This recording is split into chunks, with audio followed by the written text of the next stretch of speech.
ಮಾನ್ಯ ವಸತಿ ಸಚಿವರಾದಂಥ ಜಮೀರ್ ಅಹಮದ್ ಅವರು ಒಂದು ಪತ್ರ ಬರೆದಿದ್ದಾರೆ. ನಾಳೆ ಸ್ವಾತಂತ್ರ್ಯ ದಿನಾಚರಣೆ ಕಾರ್ಯಕ್ರಮಕ್ಕೆ ನನಗೆ ಹೋಗ್ಲಿಕ್ಕಾಗಲ್ಲ, ನಾನು ಆ ಕಾರ್ಯಕ್ರಮದಲ್ಲಿ ಭಾಗವಹಿಸ್ಲಿಕ್ಕೆ ಆಗಲ್ಲ ಅಂತ ಒಬ್ಬ ಸಚಿವ ಪತ್ರ ಕೊಟ್ರೆ, ರಾಷ್ಟ್ರೀಯ ದಿನಾಚರಣೆಗೆ ಎಷ್ಟು ದೊಡ್ಡ ಪ್ರಮಾಣದ ಮಹತ್ವ ಕೊಟ್ಟಿದೆ ಅಂತ ಗೊತ್ತಿದೆ.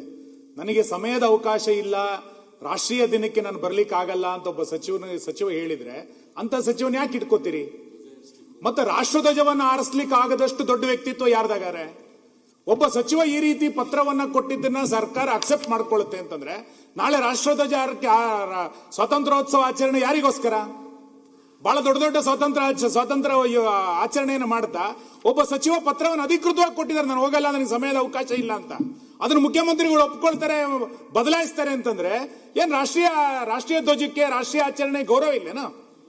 ಸಮಯದ ರಾಷ್ಟ್ರದ ಸ್ವಾತಂತ್ರ್ಯ ದಿನಾಚರಣೆಗೆ ಹೋಗ್ಲಿಕ್ಕೆ ಆಗದಲ್ಲೇ ಇರುವಂತ ಸಚಿವ ಯಾಕಿರ್ಬೇಕಾದ್ರೆ ಸದನದಲ್ಲಿ? ಅಧ್ಯಕ್ಷರೇ, ಅವರು ಜಿಲ್ಲೆ ಇಲ್ಲ ಮೊನ್ನೆ ಅಲೋಕೇಶನ್ ಏನ್ ಬರ್ದಿದ್ದಾರೆ ಅಂತ ಓದ್ಲಾ ನಾನು? ಏನ್ ಬರ್ದಿದ್ದಾರೆ ಅಂತ ಓದ್ಲಾ? ಏನ್ ಬರ್ದಿದ್ದಾರೆ ಅಂತ ಮಾಡುವಾಗ ಅಲ್ಲ ಮೊನ್ನೆ ಅಧ್ಯಕ್ಷ ಏನ್ ಬರ್ದಿದ್ದಾರೆ ಅಂತಂದ್ರೆ, ಆಯ್ತು, ಜಿಲ್ಲಾ ಅಲೋಕೇಶನ್ಸ್ ಮಾಡುವಾಗ ಅವ್ರಿಗೆ ಆ ಜಿಲ್ಲೆ ಹಿಂದೆ ಇದ್ರು, ಅದು ಬೇಡ, ಬೇರೆ ಜಿಲ್ಲೆ ಕೊಡಿ ಅನ್ನೋ ಇದನ್ನ ಅವ್ರು ಏನ್ ಹೇಳಿದಾರೆ ಅಂದ್ರೆ, ಮನೆ ಅಧ್ಯಕ್ಷ ಆರೋಗ್ಯ ಸರಿ ಇಲ್ಲ ಹೋಗೋದಕ್ಕೆ ಒಬ್ಬ ಸಚಿವರಿಗೆ ಆದ್ಯತೆ ಯಾವುದು ಅಂತ ಅವರೇ ಬರೆದಿರೋ ಪತ್ರದಲ್ಲಿ ಆದ್ಯತೆ ಯಾವುದು ಅಂತ ಹೇಳ್ತಾರೆ. ರಾಜ್ಯದಲ್ಲಿ ಮುಂದಿನ ದಿನಗಳಲ್ಲಿ ಬಿಬಿಎಂಪಿ ಸೇರಿದಂತೆ ಮನವಿ ಮಾಡಿಕೊಂಡಿದ್ದಾರೆ, ಬೇರೆ ಜಿಲ್ಲೆ ಕೊಡ್ಲಿ ಅಂತ. ಮಾನ್ಯ ಕಂದಾಯ ಸಚಿವರೇ, ಒಬ್ಬ ಸಚಿವನಿಗೆ ಪ್ರೌಡ್, ನಾನು ಜಿಲ್ಲಾ ಸ್ವಾತಂತ್ರ್ಯೋತ್ಸವದಲ್ಲಿ ಭಾಗವಹಿಸ್ತೀನಿ ಅನ್ನುವಂಥದ್ದು ಒಂದು ಗೌರವದ ಸಂಕೇತ. ನನಗೆ ಸಮಯದ ಅವಕಾಶ ಇಲ್ಲ, ನಂಗೆ ಕೊಡಿ, ಚೇಂಜ್ ಮಾಡಿ ಅಂತ ಹೇಳ್ತೀರಿ ಅಂತಂದ್ರೆ, ಅಂತ ಸಮಯನೇ ಇಲ್ಲ ಅಂದ್ಮೇಲೆ ಆ ಸಚಿವನ ಯಾಕೆ ಇಟ್ಕೊಳ್ತೀರಿ ನೀವು? ರಾಷ್ಟ್ರಧ್ವಜ ಹೊರಿಸಲಿಕ್ಕೆ ಸಮಯ ಇಲ್ಲ. ಅವ್ರು ಹೇಳಿದಾರೆ ಇಲ್ಲಿ 15/8/2026 ಸ್ವಾತಂತ್ರ್ಯ ದಿನಾಚರಣೆ ಧ್ವಜಾರೋಹಣ ಹೊಣೆಯಾರಣಕ್ಕೆ ನೀಡಿದ್ದು ನಾನು ಹಾಜರಾಗಲು ಸಾಧ್ಯವಾಗುವುದಿಲ್ಲ ಅಂತ ಕೊಟ್ಟಿದ್ದಾರೆ. ಏನ್ ಹಂಗಾರ ಅರ್ಥ? ಏನ್ ಆರೋಗ್ಯ? ಯಾರ ಆರೋಗ್ಯ? ಸುಮ್ಮನೆ ನೋಡಿ, ಇದು ಈ ತರದನ್ನೆಲ್ಲ ರಾಜ್ಯ ಜನ ಸಹಿಸಿಕೊಳ್ಳಿಕ್ ಸಾಧ್ಯ ಇಲ್ಲ. ನೀವು ಇಲ್ಲಿ ವಿಧಾನಸೌಧದೊಳಗೆ ಪಾಕಿಸ್ತಾನ ಜಿಂದಾಬಾದ್ ಘೋಷಣೆ ಕೂಗಿದಾಗ್ಲೂ ಮೌನವಾಗಿರ್ತೀರಿ. ಒಬ್ಬ ಸಚಿವ ರಾಷ್ಟ್ರಧ್ವಜವನ್ನು ಆರಿಸ್ಲಿಕ್ಕೆ ನಾನು ಹೋಗಲ್ಲ ಅಂತಂದಾಗ್ಲೂ ಕೂಡ ಮಾತಾಡ್ತೀರಿ ಅಂತಂದ್ರೆ, ಪರಮೇಶ್ವರ್ ಅವರೇ, ಇದನ್ನ ಸಮರ್ಥನೆ ಮಾಡ್ಕೋಬೇಡಿ ನೀವು.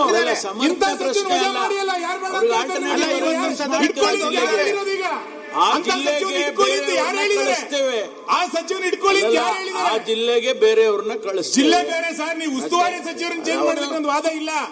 ಸ್ವಾತಂತ್ರ್ಯೋತ್ಸವಕ್ಕೆ ನಾನು ಹೋಗಲ್ಲ ಅಂತಂದ್ರೆ ಏನರ್ಥ ಇದೆ?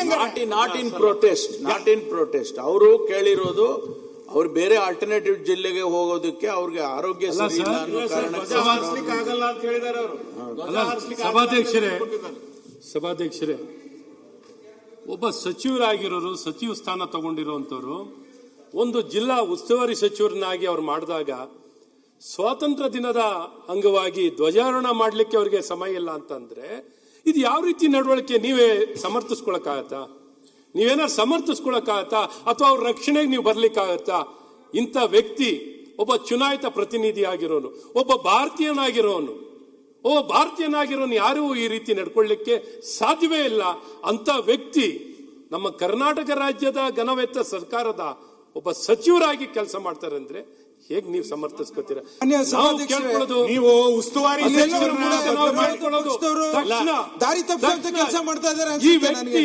ಈ ನಡವಳಿಕೆ ನಿಜಕ್ಕೂ ರಾಜ್ಯಕ್ಕೆ, ದೇಶಕ್ಕೆ ರಾಷ್ಟ್ರಧ್ವಜಕ್ಕೆ ಅವಮಾನ ಮಾಡಿದ್ದಾರೆ. ವಿರೋಧ ಪಕ್ಷದ ಕೆಲಸ ಮಾಡಿರುವಂತವರು ಈ ಸಚಿವರು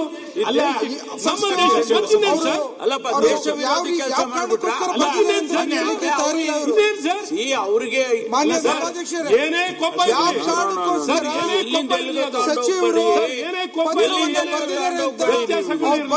ರಾಷ್ಟ್ರಧ್ವಜದ ಮೇಲೆ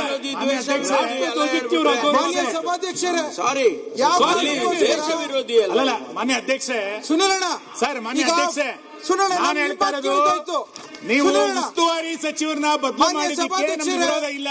ನಿಮ್ಮ ಆಂತರಿಕ ವ್ಯವಸ್ಥೆ ಏನಾದ್ರು ಮಾಡ್ಕೊಳ್ಳಿ. ಒಬ್ಬ ಸಚಿವ ಹೇಳ್ತಾನೆ ಅಂತಂದ್ರೆ ಅಂತ ಸಚಿವ ಏನಕ್ಕೆ ಬೇಕು ಕರ್ನಾಟಕದಲ್ಲಿ? ನಮಗೆ ಉದ್ದೇಶದಲ್ಲಿ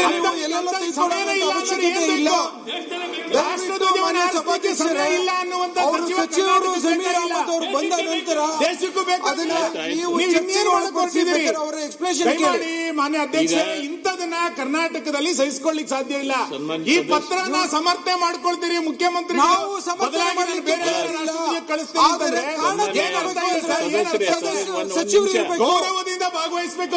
ಒಂದು ನಿಮಿಷ ಮಾನ್ಯ ಸಭಾಧ್ಯಕ್ಷ, ಇವತ್ತು ರಾಷ್ಟ್ರಧ್ವಜ ಅಂತ ಹೇಳ್ತಾರೆ, ನಾಳೆ ಸಂವಿಧಾನಕ್ಕೆ ಕಿಮ್ಮತ್ತಿಲ್ಲ, ಇಲ್ಲಿ ಕುರಾನ್ ತೊಂಬರ್ರಿ ಅಂತ ಹೇಳ್ತಾರೆ. ನೀವು ಕೇಳ್ತೀರಿ? ನೀವು ನಿಮ್ಮ ಆಕ್ಷೇಪಣೆಗಳನ್ನ ನೀವೇನ್ ಕೇಳಿದ್ ತಪ್ಪನ್ನಂಗಿಲ್ಲ ನಾನು, ಆದ್ರೆ ಪ್ರಾರಂಭದಲ್ಲಿ ಒಂದು ನೋಟಿಸ್ ಆದ್ರೂ ಕೊಡ್ಬೇಕಾಗಿತ್ತು. ಸರ್, ಇದು ಇವತ್ತು ಬಂದಿರೋ ಈಗ ಸಿಕ್ಕಿದ ಪತ್ರ. ಮಾನ್ಯ ಸಭಾಧ್ಯಕ್ಷರೇ, ನೋಟಿಸ್ ಅಲ್ಲ, ಈಗ ಸಿಕ್ಕಿರೋದು ರಾಷ್ಟ್ರಧ್ವಜದ ಗೌರವ ಯಾವ ನೋಟಿಸ್ ಸರ್? ವಿರೋಧ ಪಕ್ಷದವರು ರಾಷ್ಟ್ರಧ್ವಜದ ಗೌರವ ಎತ್ತಿಡ್ಲಿಕ್ಕೆ ಯಾವ ನೋಟಿಸ್ ಕೊಡೋದು? ಅದಕ್ಕೆ ನೋಟಿಸ್ ಇಲ್ಲ. ರಾಷ್ಟ್ರಧ್ವಜದಕ್ಕಿಂತ ಮೇಲೆ ನೋಟಿಸ್ ಇದೆಯಾ? ಅಲ್ಲ ಚರ್ಚೆ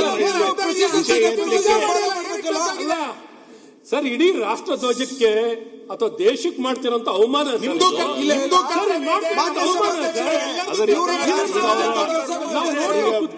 ಮುಖ್ಯಮಂತ್ರಿಗಳು ಕೊಡ್ಲಿಲ್ಲ ಅಥವಾ ಈ ಸದನ ಒಂದ್ ನಿಮಿಷ ಅವ್ರು ಕೇಳ್ರಿ.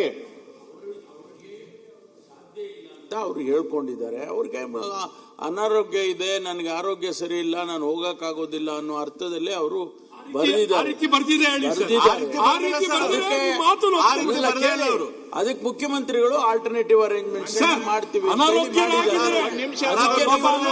ದೇಶದ್ರೋಹ ಎಲ್ಲಾನು ಸೇರಿಸ್ಬಿಟ್ರೆ ಅವರ ಪತ್ರದಲ್ಲಿ ಆರೋಗ್ಯದ ಸಮಸ್ಯೆ ಇದೆ ಅಂತ ಒಂದು ಶಬ್ದ ಹೇಳಿಲ್ಲ. ಅವ್ರು ಹೇಳಿರೋದ್ರಲ್ಲಿ ಸಮಯದ ಅಭಾವ ಇಲ್ಲ, ಗನಂದಾರಿ ಕೆಲಸ ಇದೆ ಅಂತ ಹೇಳಿರೋದವರು. ಆರೋಗ್ಯ ಸಮಸ್ಯೆ ಇಲ್ಲ, ಹೇಳಿದರಂತ ಕಾರಣಗಳು ಕೆಲವು ಇರುತ್ತೆ, ಅವಕಾಶ ಮಾಡ್ಕೊಡ್ಬೇಕು ಇವರು. ಆಮೇಲೆ ಮಾತಾಡಿ. ಸಭಾಧ್ಯಕ್ಷರೇ, ಸಚಿವರು ಅವರ ಸಮಸ್ಯೆಗಳನ್ನ ಪತ್ರದ ಮೂಲಕ ಹೇಳಿದ ಕಾರಣಗಳು ಇರುತ್ತೆ. ನೀವು ಸುನಿಲ್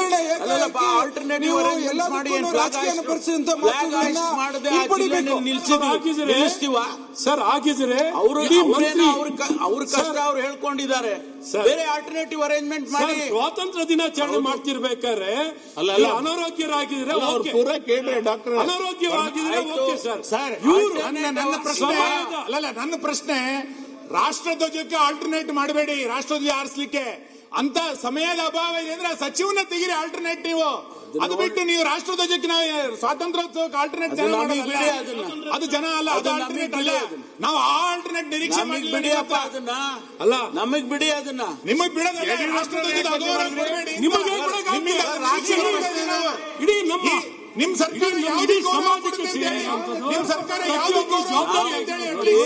ಯಾವುದೇ ಗೌರವ ಕೊಡುತ್ತೆ ಅಂತ ಹೇಳಿ. ಈ ರೀತಿಯ ಸಭಾಧ್ಯಕ್ಷರೇ, ಸ್ವಾತಂತ್ರ್ಯ ದಿನಾಚರಣೆಯನ್ನ ಈ ಕಾಂಗ್ರೆಸ್ ಸರ್ಕಾರದಲ್ಲಿ ಇದೇ ರೀತಿ ಆಚರಣೆ ಮಾಡೋದು, ರಾಷ್ಟ್ರಕ್ಕೆ ಗೌರವ ಈ ರೀತಿ ಕಾಂಗ್ರೆಸ್ ಸರ್ಕಾರ ಆಚರಣೆ ಮಾಡುವಂತದ್ದು, ಇದೇ ರೀತಿ ನಡೆಸ್ಕೊಳ್ಳುವಂಥದ್ದು. ನಿಮ್ ಪಾರ್ಟಿ ಹುಬ್ಬಳ್ಳಿಯಲ್ಲಿ ರಾಷ್ಟ್ರಧ್ವಜ ಆರಿಸ್ಲಿಕ್ಕೆ ಬಿಡಲಿಲ್ಲ. ಗೌರವ ನಿಮ್ಮಿಂದ ಕಲಿಬೇಕಾ? ನಮ್ಮಿಂದ ಏನ್ ಕಲಿಬೇಕಾಗಿಲ್ಲ, ನಮ್ಮಿಂದ ಏನು ಕಲಿಯಬೇಕಾಗಿಲ್ಲ. ನಾವು ನಿಮ್ಮ ಜವಾಬ್ದಾರಿ ಹೇಳಿ, ಈಗ ನಿಮ್ಮ ಜವಾಬ್ದಾರಿ ಹೇಳಿ. ನೀವು ಕಳಿಸೋದಕ್ಕೆ